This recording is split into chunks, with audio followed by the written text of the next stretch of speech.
এই ইমানদারেরা, যারা আমাকে দেখো নাই, জান্নাত জাহান্নাম দেখো নাই, যারা পড়েছো লা ইলাহা ইল্লাল্লাহ মুহাম্মাদুর রাসূলুল্লাহ, এই যে কলিমাটা পড়লা, তোমরা আমাকে দেখো না।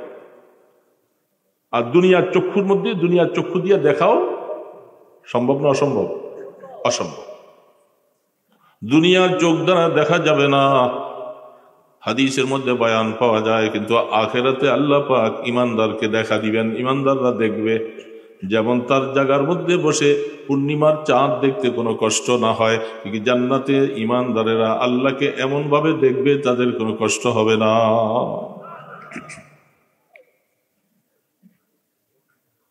যেহেতু তোমরা আমাকে দেখো নাই, জান্নাত দেখো নাই, জাহান্নাম দেখো নাই, তারপরেও আমার উপরে ঈমান আনছো, তোমার ঈমানটা কেমন ঈমান, এই ঈমানটা একটু যাচাই বাছাই করা দরকার। আল্লাহ পাক বলতেছে, হে আমার গোলাম, ভালোবাসাটা কেমন, নামাজ রসুল কেমনে পড়ছে, রসুলের পোশাকটা কেমন ছিল, রসুলের দাড়িগুলি কেমন ছিল, রসুলের টুপিটা কেমন ছিল, রসুলের মেসওয়াক কেমন ছিল, রসুল রোজা কেমন রাখছে, রসুল হজ কেমন ভাবে করছে, প্রত্যেকটা জিনিস তুমি যদি পালন করতে পারো, তুমি আমার ভালোবাসার দাবি করে আর বসে থাকা লাগবে না, আমি আল্লাহ অটোমেটিক আমার ভালোবাসা তোমাকে দিয়ে দিব। ইউহিব্বুকুমুল্লাহ, তুমি ভালোবাসা চাই, ভালোবাসা চাই, আর স্লোগান দেওয়া লাগবে না। নমুনায় আসো,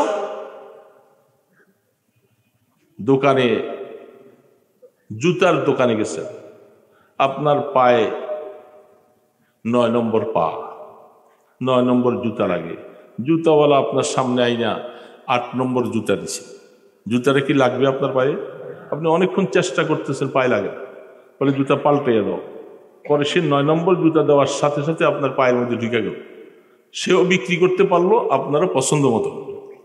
শরীয়ত বলতেছে, রসুল বলতেছে, উম্মত তুমি আল্লাহ পাকের ভালোবাসা চাও, স্লোগান দেওয়ার দরকার নাই, আমার রসুলের জীবন আদর্শ তোমার সামনে প্রত্যেকটা কাজের মধ্যে নমুনা ফিট করো।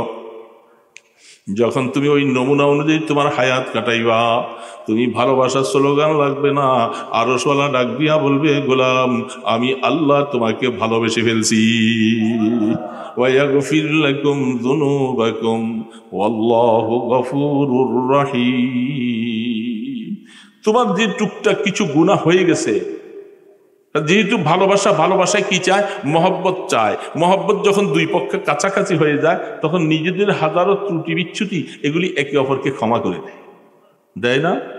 আল্লাহ পাক বলতেছে, গোলাম যখন আমার ভালোবাসা তোমার দিলের মধ্যে যখন চলে আসছে, আর আমার অনুকরণ অনুসরণ চলে আসছে, আর তুমি আমাকে ভালোবাসো, এখন এই ভালোবাসার নমুনা কি? তোমার যে কিছু গুনাহ বাকি আছে, গুনাহগুলি যেহেতু মাফ করার একমাত্র জিম্মাদারি ক্ষমতা আমার। গুনাহ কি দুনিয়ার কেউ মাফ করতে পারে? কোন নবী, কোন ওলি, কেউ মাফ করতে পারে না। গুনাহ মাফ করার ক্ষমতা একমাত্র কার কাছে?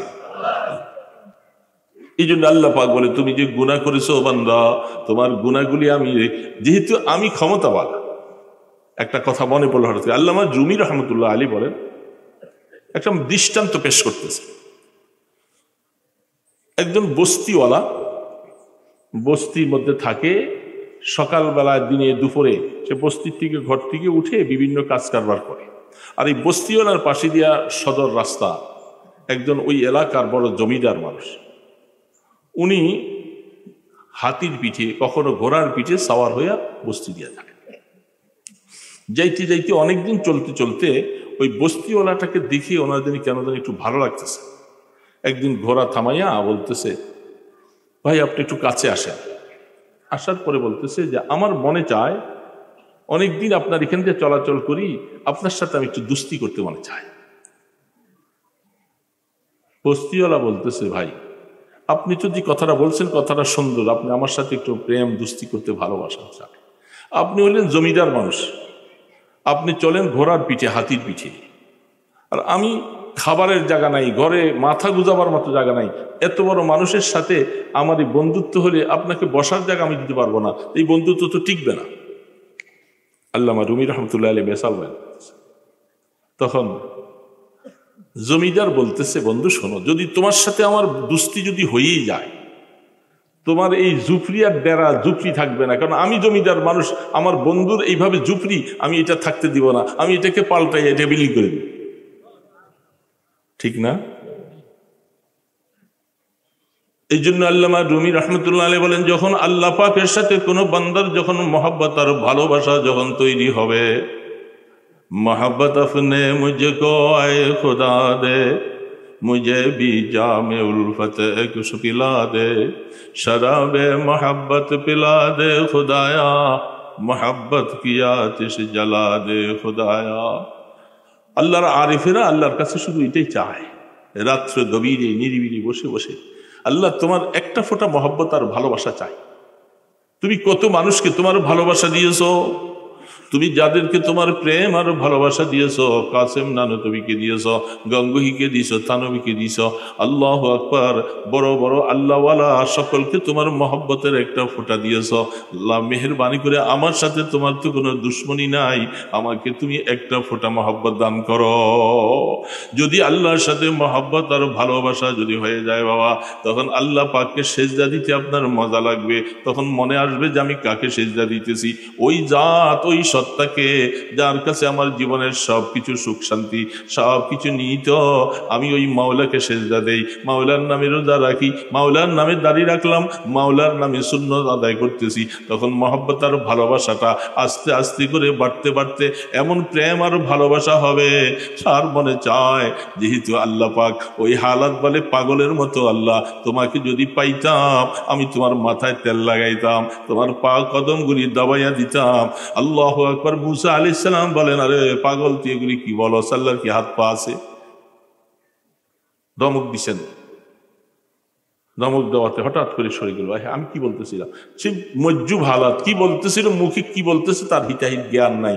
যখন প্রেম আর ভালোবাসা এক অবস্থায় আকর্ষণ হয়ে যায়, তখন বন্দার সাথে আল্লাহর এমন এক হালাত হয়ে যায়, তখন ওই যে আল্লাহ পাক বলে, আমি তখন বন্দার হাত হয়ে যাই, আমি বন্দার মুখ হয়ে যায়, আমি বন্দার সবকিছু হয়ে যাই, সে আমাকে দিয়া দেখে। এই কারণেই আল্লাহ সুবহানাহু ওয়া তাআলা তখন বলতেছেন, মান আদালি ওলিয়ান ফাযান লিল হারব। এই জন্য আমার ওলি মহব্বত যারা যাদের সাথে আছে, তাদের সাথে যদি কেউ দুশ্মনী করো, আমি আল্লাহ তাদের সাথে লড়াই করতে তৈরি হয়ে যাই। কখন? যখন আল্লাহর সাথে প্রেম আর ভালোবাসা তৈরি। এই জন্য ভাইরা, দোস্তরা, আল্লাহর সাথে মহব্বত করতে রাজি আছি তো নাই? রাসূল বলতেছেন, লা ইউমিনু আহাদুকুম হাত্তা আকুনা আহাব্বা ইলাইহি, ততক্ষণ পর্যন্ত তুমি একজন পরিপূর্ণ ঈমানদার মুমিন দাবি করতে পারো না। আহাব্বা ইলাইহি শব্দ বলছে, যতক্ষণ পর্যন্ত তোমার বাবা সমস্ত মুসলমান থেকে আমি রাসূলের মহব্বত তোমার দিলে বেশি না হবে। কি হলো? এখন আমি আমার দিলকে প্রশ্ন করব, আমি জিজ্ঞাসা করব, আমি কি আমার বাবার থেকে, আমার ছেলের থেকে, আমি মুসলমান থেকে আল্লাহর রাসূলকে আমি বেশি ভালোবাসতে পারলাম? আমাকে আমি প্রশ্ন করি। রাসূল তো বলে দিয়েছেন, বুখারী রাহমাতুল্লাহ আলাইহি হাদিসটুকু নকল করেছে, গত করলেও দেখেছি, আরো অনেকগুলি হাদিস। তাহলে কথাটা রাসূলের প্রেম আর ভালোবাসা, কারণ কোনো মানুষ ততক্ষণ পর্যন্ত তার হুকুমটা তার কাছে অত প্রিয় হয় না যতক্ষণ পর্যন্ত তার প্রেম ভালোবাসা মহব্বত তার দিলে না আসে। সন্তানকে বাবা ভালোবাসে, বাবা সন্তানকে ভালোবাসে, সন্তানের জন্য বাবার লক্ষ লক্ষ টাকা বিসর্জন দিতে রাজি। সন্তান অসুস্থ হয়ে পড়লে বাবা তার জন্য কতই না কিছু করে, কি করে কি করে না। অনেক সময় বাবা সন্তানকে যতটুকু ভালোবাসে, সন্তান কিন্তু বাবাকে এতটুকু ভালোবাসা দিতে পারি না। ঠিক না ভাই? ঠিক। আবার সে বুঝবে কখন? যখন তার আল্লাহ পাক আবার সন্তান দেয়, তখন সে বুঝতে পারবে যে আমার বাবা আমার মা আমাকে কেমন পাচ্ছে। নিজে যখন সে মা হয় তখন বুঝে যে আমি মার কাছ থেকে কি কষ্ট নিয়ে মায়ের থেকে দুনিয়াতে আসছি, তার আগ পর্যন্ত বুঝে আসবে। এখন আল্লাহর হাবিব তিনি হাদিস বয়ান করতে যায়া মে ওয়ালিদিহি ওয়া ওয়ালাদিহি, প্রথম ওয়ালিদের কথা বলছেন, বাবার কথা আগে আনছেন। বাবাকে সন্তান যত ভালোবাসবে সন্তান বাবাকে যত ভালোবাসে, ভালোবাসা শব্দটা কেন আসছে? সমস্ত ইবাদতের মগজ সারাংশ হলো মহাব্বত, হুব্বি ফিল্লাহ। আল্লাহ পাকের মহাব্বত আর ভালোবাসা মানুষের দিলের মধ্যে আসবে। এই জন্য আল্লাহ পাক বলেন, আমি ফেরেশতা রাখি নাই, জিন্নাতের উপরে আমি ধারণা করি নাই, আমি এমন একটা সম্প্রদায় বানাইছি যাদের অন্তরে মহাব্বত আর ভালোবাসা করার মতো জিনিস দিয়া আমি তাদেরকে দুনিয়াতে পাঠাইছি। কারণ ভালোবাসার মহাব্বত ছাড়া ইবাদতের 2 পয়সাও দাম নাই, প্রেমওয়ালা ছাড়া ইবাদতের মজা নাই। এই জন্য আল্লাহ সুবহানাহু ওয়া তাআলা তিনি শব্দটা হুব্বিয়ত শব্দ আনছেন, মহাব্বত আনছেন। কেমন ইমান! যেমনটা রসুল পাক সাল্লাল্লাহু আলাইহি ওয়াসাল্লাম শুধু মানুষ নয়, জানোয়ার পর্যন্ত রসুলকে কত ভালোবাসা দেখিয়েছে। মানুষ তো দূরের কথা,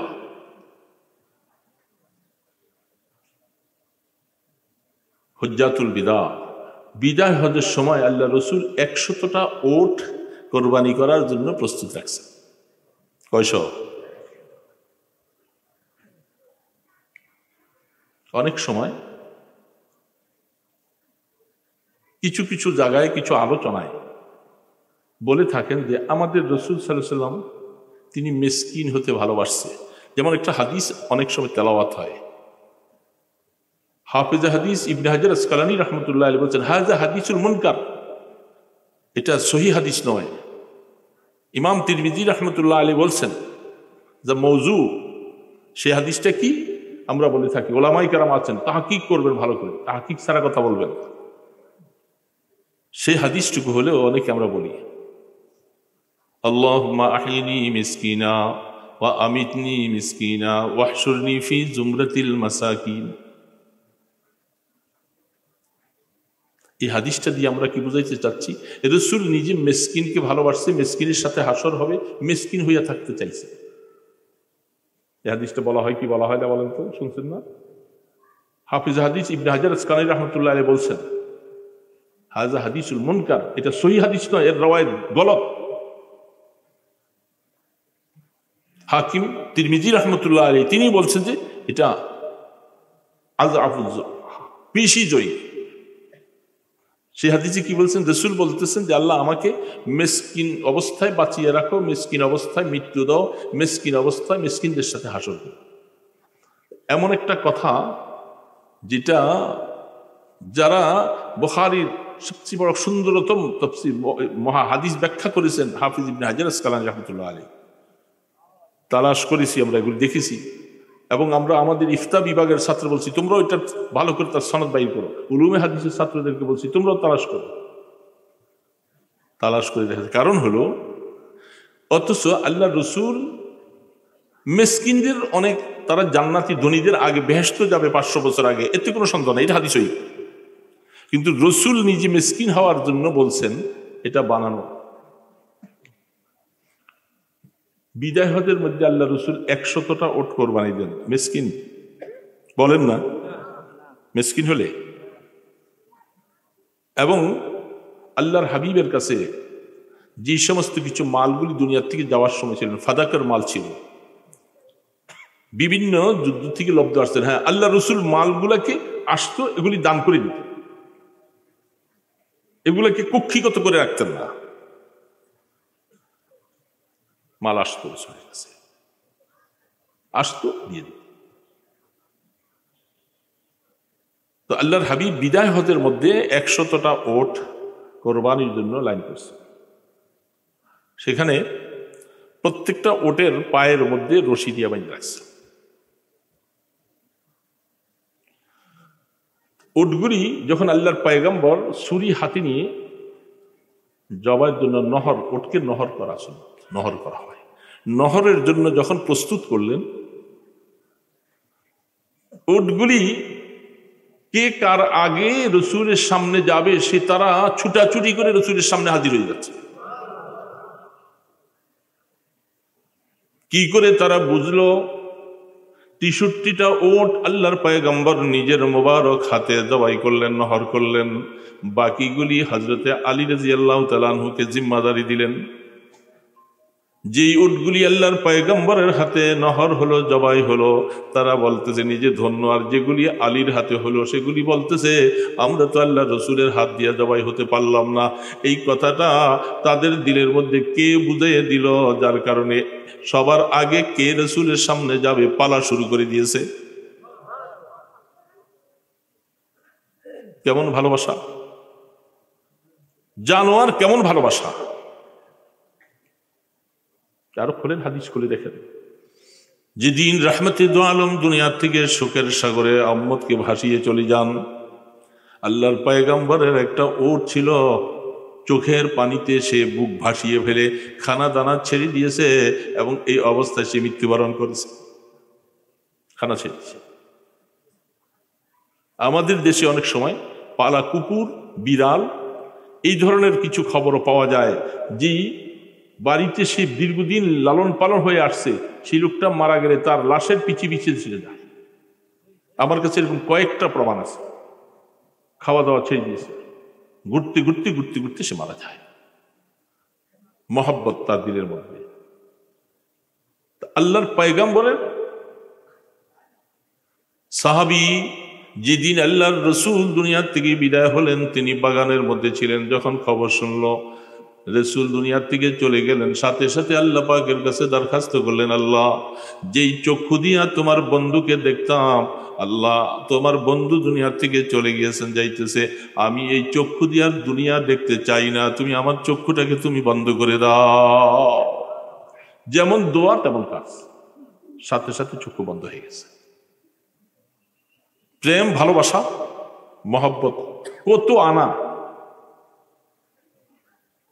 আমি আমাকেই বলি, আপনাকে আর কি বলবো, আমরা আল্লাহ রসুলকে এই ভালোবাসার শতভাগের কত ভাগ দেখাইতে পারছি? বাবা, সন্তান থেকে বেশি, মা বাবার থেকে বেশি? তাহলে আমি এখনো, রসুল বলছে তুমি এখনো পুরো ইমানদার হতে পারো নাই, তুমি কি কত নম্বর ইমানদার? রসুলকে যদি আমি জীবন থেকে, সন্তান থেকে যদি বেশি ভালোবাসি, আমি রসুলের আদর্শ আমার কাছে এত ভালো লাগবে, হাজারো গালমন্দ কেউ বলবে, হাজারো কষ্ট আমাকে দিবে, তারপরেও রসুলের আদর্শ আমি জীবনটা বাজি রেখে ধরে রাখবো। বাবা ঠিক না? কই আছে নাকি আমাদের কাছে সেই আদর্শ? আছে? বলে হুজুর আমি তো নামাজ পড়ি, আমি করি, সেই করি। রসুল কেন এই কথাটা বললেন? হাত্তা আকুনা আহাব্বা ইলাইহি, মহব্বত এমন একটা জিনিস, এই জন্য আল্লাহ পাক বলতেছে, কুল ইন কুনতুম তুহিব্বুনাল্লাহ, এ বন্ধু আপনার উম্মতকে আপনি বলেন তারা কি আল্লাহকে ভালোবাসতে চায় কিনা? আমরা কি আল্লাহকে ভালোবাসতে চাই? কারা কারা চান দেখি একটু হাত তোলেন তো, হাত লাগান। ভালোবাসতে চাই, আল্লাহ পাকের ভালোবাসা পাওয়া যাবে। রসুল বলতেছেন না, কোরআন বলতেছে সরাসরি, সবাই আমরা আল্লাহকে ভালোবাসতে চাই। ভালোবাসার নমুনা কি? আল্লাহকে আমরা দেখছি, কেমনে ভালোবাসবো? ভালোবাসার জন্য তো বাইন বাইন লাগে, দুই পক্ষ লাগে না? আমি আমার বাবাকে ভালোবাসি, বাবা আমাকে ভালোবাসে না। আমি আমার স্ত্রীকে ভালোবাসি, স্ত্রী আমাকে ভালোবাসে না। তাহলে এটা ভালোবাসার একদিকে ভালোবাসা টিকে না। এখন আল্লাহ পাক বলতেছে তুমি আমার ভালোবাসা যদি চাও, তা আল্লাহকে তো দেখা যায় না, তার সাথে কথা বলা যায় না, আমি কি করে কেমন করে ভালোবাসবো? এই জন্য আল্লাহ সুবহানাহু ওয়া তাআলা বলেন, বান্দা দুনিয়ার জীবনে আমাকে দেখবা না। যেমনটা আল্লাহ রসুল মেরাজে যখন গিয়েছিলেন, দুনিয়ার মধ্যে আয়েশা সাহাবায়ে কেরাম সহ দুইটা দল, তারা দুইটা মাযহাবে পরিণত হয়ে যায়। আম্মা জান আয়েশা বলেন, রসুল আল্লাহকে সরাসরি দেখেন নাই, তিনি এক মাযহাব। আব্দুল্লাহ ইবনে মাসউদ রাদিয়াল্লাহু তাআলা সহ অনেক সাহাবী তারা বলেন আল্লাহকে দেখছেন, তাদের আরেক মাযহাব। এখন আল্লাহ সুবহানাহু ওয়া তাআলাকে রসুল যেভাবে কি দেখছেন না দেখছেন, এগুলি বিশাল লম্বা আলোচনার কথা, কিন্তু মনে রাখা লাগবে আল্লাহ সুবহানাহু ওয়া তাআলাকে আমরা দেখি না, আর দুনিয়ার জীবনে দেখাও যাবে না। এটাই বাস্তব আহলুস সুন্নাত ওয়াল জামাতের আকীদা। দুনিয়ার চক্ষু দিয়ে দেখা যাবে না, তবে মরার পরে দেখা যাবে, এটা আল্লাহ পাকের কোরআনের নস। এখন আল্লাহকে দেখিনি, আল্লাহ বলতেছে তোমরা যদি আমার ভালোবাসা চাও, আমি ভালোবাসা কেমনি? এমন একটা নমুনা, এমন এক ব্যক্তির নমুনা আল্লাহ সুবহানাহু ওয়া তাআলা ইমানদার বাবাজিরা দোস্ত আপনার সামনে রাখছেন। সেই নমুনাটা তাকেও আমরা দেখি নাই, দীর্ঘ বছর পরে আইসা দুনিয়ার মধ্যে হাজির হলাম, তাকেও দেখি নাই, তার সাহাবীও দেখি নাই। তিনি হলেন মুহাম্মাদুর রাসূলুল্লাহ সাল্লাল্লাহু আলাইহি ওয়াসাল্লাম। রসুল বলতেছেন, রসুল আল্লাহ বলেন, আপনি বলেন যে আল্লাহকে ভালোবাসতে হইলে আমার অনুকরণ করা, আমার অনুসরণ করা লাগবে। কি আজীব একটা ব্যাপার, ভালোবাসা অর্জন করবো আল্লাহর, আর অনুকরণ করতে হবে রসুলের। ব্যাপারটা বড় বুঝা। কারণ এই জন্য আল্লাহ সুবহানাহু ওয়া তাআলাকে ভালোবাসা করতে গেলে দেখা যাবে না, কথা বলা যাবে না, ছোঁয়া যাবে না, আর যার মাধ্যমে অনুকরণ করা লাগবে তিনি তোমাদের মতো মানুষ। রসুল কি আমাদের মতো মানুষ ছিলেন না? তোমাদের মতো মানুষ, তার বিবি বাচ্চা আছে, হাট বাজার আছে, ঘুম নিদ্রা আছে, আরাম শেষে সব কিছু আছে। এমন একটা নমুনা তোমার সামনে রাখলাম, সারা পৃথিবীর মধ্যে এমন নমুনাওয়ালা আর পৃথিবীতে মানুষ পাওয়া যাবে না। এই জন্য আল্লাহ পাক বলছেন, আপনি বলে দেন ফাত্তাবিউনি, ইত্তেবা। এখন আমি আমার নামাজের মধ্যে ইত্তেবা নাই, আমার পোশাকের মধ্যে নাই, আমার দাড়ির মধ্যে নাই, মেসওয়াকের মধ্যে নাই, রোজার মধ্যে নাই, পর্দার মধ্যে নাই, বিভিন্ন কাজ কারবার যেখানে আমি তালাশ করব, আমি ইত্তেবায়ে রাসূল খুঁজে পাইব না। তাহলে আমি আল্লাহর ভালোবাসা চাইছি না? একটু আগে এর বাবা ভালোবাসা চাইছি না, হাত তুলছি না আমরা। ভালোবাসা চাইতে হইলে রাসূল যেইভাবে বলছেন ভালোবাসা করবার জন্য, সেইভাবে ছাড়া কি ভিন্নভাবে চাইলে কি ভালোবাসা আসবে?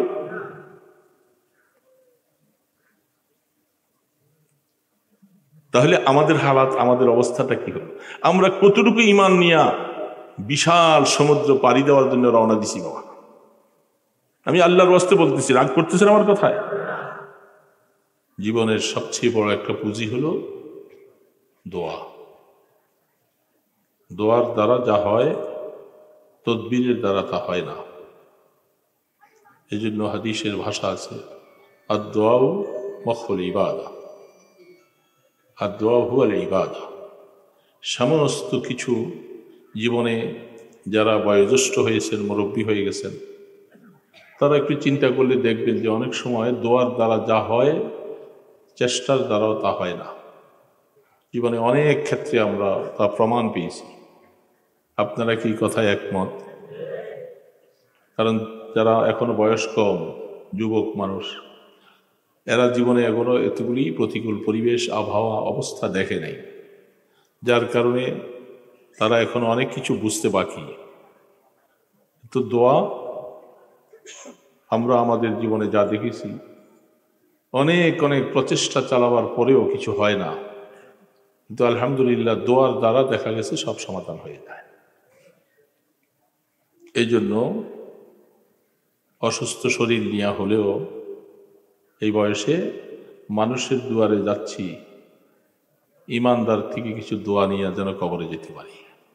মুহাম্মাদ ওয়া আলা আলিহি ওয়া আসহাবিহি ওয়া বারিক ওয়া সাল্লিম। اللهم صل على سيدنا محمد وعلى آله وصحبه وبارك وسلم.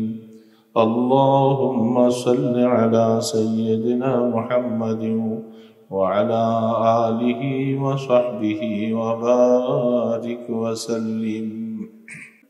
হাদিস শরীফের মধ্যে আসছে, রূহের জগতে যারা আমরা ছিলাম কিনা, রূহের জগতে মুজাদ্দিদ আল ফিসানি রাহমাতুল্লাহ আলাইহি লিখছে, যাদের সাথে যাদের দেখা হয়েছে দুনিয়ার মধ্যে কোনো না কোনো একদিন তাদের সাথে সাক্ষাৎ হবে। মুজাদ্দিদ আল ফিসানি রাহমাতুল্লাহ আলাইহি এতটুকু বলছেন, রূহের জগতে যেই পরিচিতিটা হয়েছে, অনেক সময় আমি দুনিয়াতে আসার পরেও সেই ধরনের কিছু চেহারা আমার সামনে আসছে। তো যদি রূহের জগতে সেই পরিচিতিটা হয়ে থাকে, সেই সুবাদের জীবনে একবার যদি কারো দেখা হয়, আমরা আশা করব জীবনের সবচেয়ে শেষ জায়গা যেটা ময়দানে হাসর, ওই ময়দানে হাসরে যাওয়া ছাড়া কেউ থাকতে পারবেন? এখানে আছেন কেউ? সেখানে যেন আল্লাহ সুবহানাহু ওয়া তাআলা ইমানদারদের সাথে একটু পরিচয় ঘটাইয়া একজনকে আরেকজনের উসিলায় যেন আল্লাহ পাক তাদের সাথে হাসর করে জান্নাতের বাসিন্দা বানান। সবাই আমিন বলে নাই, দুই চারজন এরা মনে করছে আমিন বলার দরকার কি, এমনি তো বেড়া পার, ঠিক না? বেড়া পার। আল্লাহু আকবার। ভয়াবহ সময়ের ভিতরে যেখানে আল্লাহ পাক আল্লাহর হাবিব নিজে বলছেন আল মারউ মা মান আহাব্বা, বুঝি শুনে নেককারদের সাথে ভালোবাসা রাখতে হবে। নেককারদের সাথে ভালোবাসা রাখলে, মহাব্বত রাখলে কিয়ামতের ময়দানে তাদের সাথে হাসর হবে। আর একটু আসতে বলেন সুবহানাল্লাহ। এতগুলি মুসলমান বুঝতেছি আমি একটা জিনিস, আমরা অবশ্যই আরিফ বিন হাবিবকে আপনারাও ভালোবাসেন, আমরাও স্নেহ করি, বয়স কম হলে আলোচনা করেন। গত বছর আমার দেশের মাদ্রাসার মাহফিলে গিয়েছিল, তো এটার মানে এই নয়, আমি কিছু কথা অনেক সময় মাঝে মধ্যে অগোচরও বলি যে এটা আমাদের ঘোষকেরা, আপনারা যেহেতু সবসময় এখানে মাহফিল করে থাকেন, যার অপেক্ষায় আপনারা এতক্ষণ বসে আছেন, যার জন্য বসে আছেন সেই ব্যক্তিত্ব, তাহলে যাদেরকে আর এর আগে আলোচনা করতে দিচ্ছেন এদেরকে দাওয়াত দিচ্ছেন কেন? কেন দিচ্ছেন? এটা আমাদের বড়দের মজলিসে এই ধরনের কথা বলা নিষেধ। সেইখানে মেহমান আসবেন, আল্লাহ পাক কার কথায় কতটুকু হেদায়েত রাখছে এটা আমি জানি না, আপনিও জানেন না। হ্যাঁ, এই জন্য এইভাবে কথা বললে অন্য আরেকজন মেহমানের মনে কষ্ট আসে। একজনকে নিয়ে যখন বসে থাকবেন তাহলে অন্য কাউকে দাওয়াত দিয়া সময় নষ্ট করলেন। এটা আমাদের দেশে এই ধরনের কথা আছে না নাই? এটা নিষেধ। আর এইভাবে কোনো একজন আলেমের মনে কষ্ট দেওয়া, এটার জন্য আপনি ক্ষতি হবে। একজনকে অসম্মানিত করা হয়, যেখানে হাদিস শরীফের মধ্যে স্পষ্ট মুসা নবী আলাইহিস সালামের সম্পর্কে সাহাবায়ে কেরাম কিছু কথা বলতেছে, তখন আল্লাহ রসুল বলছেন তোমরা মুসা আলাইহিস সালামের উপরে আমাকে প্রাধান্য দিও না। অথচ হাদিস কোরআন সবকিছু আমরা ভালো করে জানি যে আমাদের নবী সর্বশ্রেষ্ঠ এবং সর্বশেষ নবী, তার সমতুল্য কোনো নবী নাই। কিন্তু রসুল নিজে বলছেন লা ইউখাইয়িরুনি আলা মুসা ইবনে মাত্তা, তোমরা মুসা আলাইহিস সালামের উপরে আমাকে বেশি তোমরা ফকিয়ত দিও না, কারণ তিনিও নবী আমিও নবী। এই কথার দ্বারা কি বোঝা গেল? পয়গম্বরগণ সকলেই তারা একদিক থেকে, কিন্তু আল্লাহ পাক কাউকে কারো উপরে প্রাধান্য দিয়েছেন, এর মানে রসুল নিজকে নিজে এইভাবে দমাইয়া রাখছেন। এই জন্য অনেক মজলিসের মধ্যে আমি অনেক সময় অনেকে বলি আপনারা এই কথা বলেন না, আমাদের বেলায়ও বলে অপরের বেলায়ও বলে, যে যার অপেক্ষায় বসে আছেন, তখন যার জন্য আমরা বসে আছি তিনি আসছে, তাহলে এতক্ষণ যিনি ওয়াজ করলেন ওনার কথা একটাও হেদায়েতের না। হুজুর কি বলেন কথাটা? আমার কথা থেকে অসুন্দর হচ্ছে?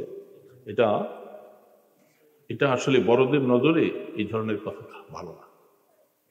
আর একজন মানুষকে যখন আপনি হাইলাইট করে তাকে তার প্রশংসা খুব গাইতে থাকেন, উনি তো মানুষ, উনি ফেরেশতা না, ওনার কাছে কি আছে? নফস আছে না নাই? নফস মানুষকে আল্লাহ না করুক, যদি ওই লোকটা আপনার এই প্রশংসায় পঞ্চমুখ হয়ে তার ভিতরে যার্রা পরিমাণ যদি একটু অহংকার চলে আসে, তার আমল বরবাদ হয়ে যাবে। আপনার এই প্রশংসার কারণে একটা মানুষকে আপনি কেন বরবাদ করলেন? কেন বরবাদ করলেন? বাবা দুনিয়াটাই তো শেষ না, কেন এত কষ্ট করে এত বড় মাহফিল করানো? হেদায়েত মাকসাদ, আখিরাত মাকসাদ, আমার জিন্দিগিটা যেন কোরআন হাদিস মতো চালাইতে পারি, এগুলি মাকসাদ। এই জন্য কিছু মানুষ আছে আলোচনা, তার এটা আপনার কাছে ভালো লাগে, সুন্দর লাগে, তো সেখান থেকে গ্রহণ করেন, সেখান থেকে আলোচনা নেন, হেদায়েতের জন্য আলোচনা নেন। এই কথাগুলি আমরা অনেক সময় যদি স্মরণ রাখি, আপনাদেরও ফায়দা, মেহমানদেরও ফায়দা। কথা বুঝতে পারছেন তো ভাইরা? তো যাই হোক, আমি ছোট্ট একখানা আয়াত পড়েছি, এর সাথে বুখারী শরীফের প্রথম দিক থেকে হাদিসটুকু তেলাওয়াত করেছি। এখন আমি এই হাদিস অনুযায়ী আলোচনা করতে গেলে আমিও অনেক সময় বাদ পড়ে যাব, আপনারাও বাদ পড়ে যাবেন। আল্লাহ রসুলের সমস্ত আদর্শগুলা নিজের জীবনে বাস্তবায়ন করে তো নাকি না কইরা রসুল পাক সাল্লাল্লাহু আলাইহি সাল্লামের ভালোবাসা প্রেম, এই জন্য ততক্ষণ পর্যন্ত প্রকৃত মোমেন হওয়া যাবে না যতক্ষণ পর্যন্ত রসুলকে পুরো আমার জীবনের অনুসরণ অনুকরণে না আসবো। এই জন্য সাহাবায়ে কেরাম যেমন করেছেন, বিভিন্ন রকমের জানোয়াররা করেছেন, আমরা তার মতো পারলাম না, তাহলে আমি রসুলকে কি ভালোবাসা দেখাইলাম। এই জন্য কথা নয়, হযরত চলে আসতেছে। তো আমি এই সংক্ষেপে কটা কথায় আসলাম, হাজির হলাম আপনাদের সামনে, বলতেছি যেই কথাগুলি আমি ছোট্ট করে বলতেছিলাম, ব্যাখ্যা করার সময় নাই আর সময় হবে না। আমরা সত্যিকার ভাবে রসুলের অনুকরণ করতে রাজি কি রে বাবা? রাজি আছি? যে সমস্ত ভাইদের দাড়ি নাই, আমরা কি দাড়িগুলি রাখবো? হ্যাঁ, যারা মাথায় এখন আজকাল টুপি ছেড়ে দিচ্ছেন, বিভিন্ন মসজিদে নামাজে গেলেই দেখা যায় ম্যাক্সিমাম মুসল্লি টুপি ছেড়ে দিছে। আমরা কি টুপি ছেড়ে দিব না? টুপি ধরবো, মেসওয়াক ধরবো না ব্রাশ ধরবো? অনেক অনেক কাজ আমাদের, লম্বা লম্বা চুলগুলি রাখা হয়। আমার পাশে নামাজ পড়তেছিল জোহরের সময়, আমি চেয়ারে বসে বসে নামাজ পড়ি, ও চুলগুলি খুব লম্বা, টুপি নেই। তো সেজদায় গেলে চুলগুলি এসে একবারে মাথা উঠলেই চোখ সহ বন্ধ হয়ে যায়, তখন হাত দিয়ে কেউ উঠে, আবার দেয়, আবার উঠায়, বারবার চুলগুলি পড়ে যায়। তার মানে সে নামাজের মধ্যে আমলে কাসির করতেছে, মাথায় টুপিও নাই, চুলগুলি উল্টা। তখন আমি তার বললাম যে বাবা, তোমার চুলগুলি একটা হলো টুপি নেই, আর যদি চুলগুলি ছোট হতো তাহলে বারবার করে তোমার চেহারার মধ্যে পড়তো না। তো তুমি তো সুন্নতের উল্টা চলছো, আর নামাজের মধ্যে বারবার করে হাত নাড়াচাড়া করতেছো, চুলগুলা ভাও করতেছো, থাকে না? তো তোমার নামাজ তো নষ্ট হয়ে যাচ্ছে। এইরকম মুসল্লি, নামাজ পড়নেওয়ালা, চুল বড় বড়ওয়ালা মসজিদের মধ্যে এখন ভর্তি দেখা যায়। এরা যুবক। এই জন্য আল্লাহর ওয়াস্তে বলবো, কি বলবেন, রাসূলের টুপি ছিল আর আমরা এখন টুপি ছেড়ে দিচ্ছি। আমাদের লামা জাহি ভাই এরা বলছে টুপি লাগে না। তো যাই হোক, এগুলি হুজুর কথা বলবেন। তো আমি এই সংক্ষেপে দুটা কথাই আপনাদের কাছে বললাম, যে আল্লাহকে ভালোবাসতে হবে, অনুকরণ করতে হবে কার? আল্লাহ রসুল। ওই অনুকরণগুলি আমাদের কাছে এখন অনেকের কাছে আছে। অনুকরণ বাহিরে আমি ভালোবাসা চাই, আর রসুল বলতেছে তাহলে তুমি প্রকৃত মোমেন হও নাই এখনো। তাহলে ইমান যদি আমার যদি মজবুত না হয়, এই ইমান দিয়া আমি মহাসাগর পাড়ি দিব কেমন করে? আল্লাহ সুবহানাহু ওয়া তাআলা সমস্ত যুবক ভাইদেরকে, বিশেষ করে যে যুবকেরা এখন ইউটিউবের প্রতি খুব আকর্ষণ হয়েছেন, আপনারা সারাদিন ইউটিউব দেখেন কিন্তু আমল তৈরি করতেছেন না, আমি আপনাদের কাছে অনুরোধ করে বলবো আমল তৈরি করা লাগবে। শুধু কান সুখ করলেই কাজ হবে না। আমল সে জিন্দিগি বনতি হয় জান্নাত বি জাহান্নাম। আমল ছাড়া কোনো মজা আসবে না, আমার নাজাতের কোনো সামান হবে না। এই জন্য আলোচনা যা শুনবো এগুলাকে আমল করার জন্য চেষ্টা করব। আল্লাহ সুবহানাহু ওয়া তাআলা মেহেরবানি করে আমাদেরকে এই আমি সংক্ষিপ্ত যে কথা বললাম, বলনেওয়ালা শুননেওয়ালা আমাদের সকলকে আমল করার তৌফিক দান করেন। ওয়া আখিরু দাওয়ানা আনিল হামদুলিল্লাহি রাব্বিল আলামিন। আলহামদুলিল্লাহ, এতক্ষণ যাবৎ আমাদেরকে অত্যন্ত গুরুত্বপূর্ণ নসিহত করে শুনিয়েছেন পীর কামেল আল হযরত মাওলানা আব্দুল ওয়াহাব সাহেব দামাত বরকাতুহুল আলিয়া। আলহামদুলিল্লাহ, এখন আমাদের সম্মুখে কোরআন ও হাদিস থেকে মূল্যবান তাকরীর